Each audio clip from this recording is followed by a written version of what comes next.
So today now we are starting question number 42 of book S. C. Verma of exercise work energy power chapter. The question is saying that a block of mass 250 gram is kept on a vertical spring of spring constant 100 Newton per meter. ठीक है, fixed from below. The spring is now compressed to have a length 10 centimeter shorter than its natural length and the system is released from his position. This position, how high does the block will rise? ठीक है, ये question में कह रहा है कि यहाँ पर एक ब्लॉक है एम मास का, ये यहाँ पर स्प्रिंग से अटैच्ड है। तो इसने कहा है कि ये यहाँ पर केप्ट है, ये यहाँ पर रखा हुआ है और उसकी नेचुरल लेंथ से उसने यहाँ पर ये 10 सेंटीमीटर इस ब्लॉक को कंप्रेस कर दिया है, 10 सेंटीमीटर इस ब्लॉक को कंप्रेस कर दिया यहाँ पर 10। तो इसके अंदर ये अगर एक्स है तो इसके अंदर हाफ के एक्स स्क्वायर एनर्जी आ गई। तो ये सारी की सारी अगर यहाँ पर ग्रेविटेशनल पोटेंशियल एनर्जी जीरो मान लें तो ये सारी एनर्जी इसकी ग्रेविटेशनल पोटेंशियल एनर्जी में जाएगी, क्योंकि यहाँ तक तो ब्लॉक स्प्रिंग के साथ चलेगा, क्योंकि अगर ब्लॉक यहाँ पर अटैच नहीं है तो इसके ऊपर ब्लॉक लिफ्ट कर जाएगा, ब्लॉक ऊपर चला जाएगा, लेकिन स्प्रिंग यहीं रह जाएगी क्योंकि इसके ज़्यादा एलोंगेट नहीं होगी क्योंकि वो अटैच नहीं है। तो ये सारी एनर्जी इसकी ग्रेविटेशनल पोटेंशियल एनर्जी में जाएगी, हाफ एम जी एच। तो हमें पता है कि अब एच निकालना है, एच इज इक्वल टू के एक्स स्क्वायर अपॉन 2 mg। ये आ गया एच। अब यहाँ से वैल्यू रख देंगे तो 100 इंटू ये है एक्स की वैल्यू 10 सेंटीमीटर मतलब 1.10 मीटर, इसके square upon 2 into 250 upon 1000 into 10।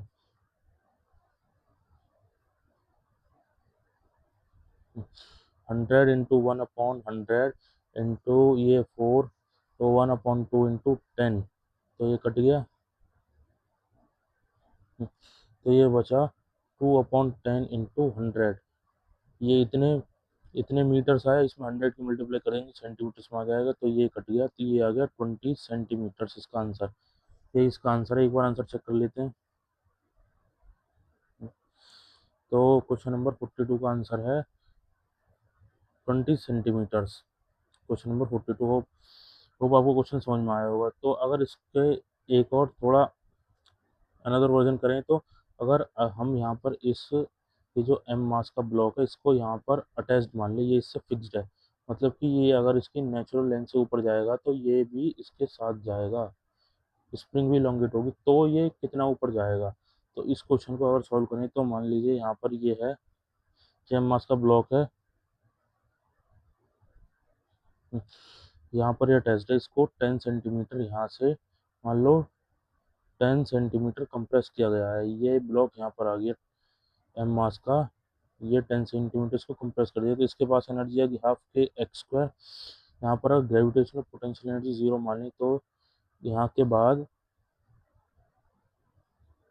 मान लो एच हाइट ऊपर जाएगा, तो इसकी एनर्जी गई हाफ, ये गया M G H, M G H में गई इसकी ग्रेविटेशन में एनर्जी गई, प्लस इसकी एनर्जी इसके नेचुरल लेंथ के बाद, ये इसकी नेचुरल लेंथ है, पोटेंशियल एनर्जी इसकी स्प्रिंग में भी जाएगी जो कि होगी,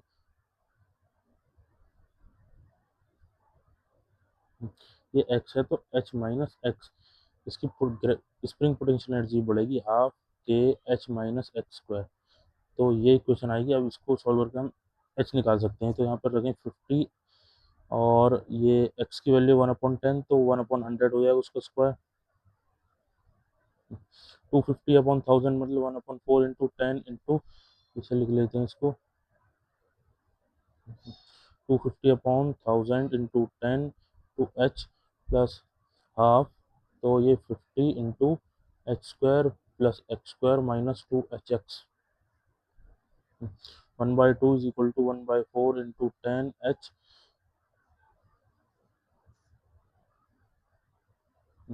plus 50h square plus 50x square minus 100hx, 5/2, तो 1/2 is equal to 5/2h plus 50h square plus X square की वैल्यू दोबारा से 50/100 माइनस 100 एच अपॉन 10। तो ये आ गया 1/2 is equal to 5/2h plus 50h² plus 1/2 minus 10h। तो ये बन जाएगी, तो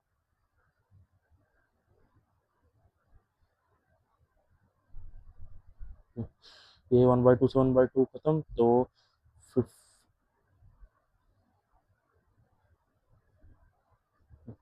50h² plus 5/2h minus 10h is equal to 0।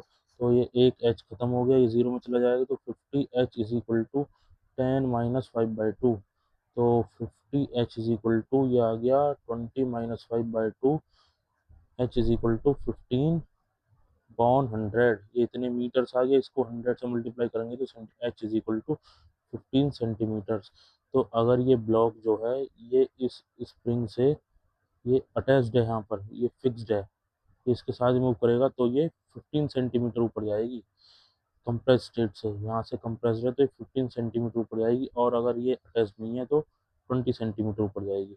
तो होप आपको क्वेश्चन समझ में आया होगा। मिलते हैं नेक्स्ट वीडियो में। Thank you.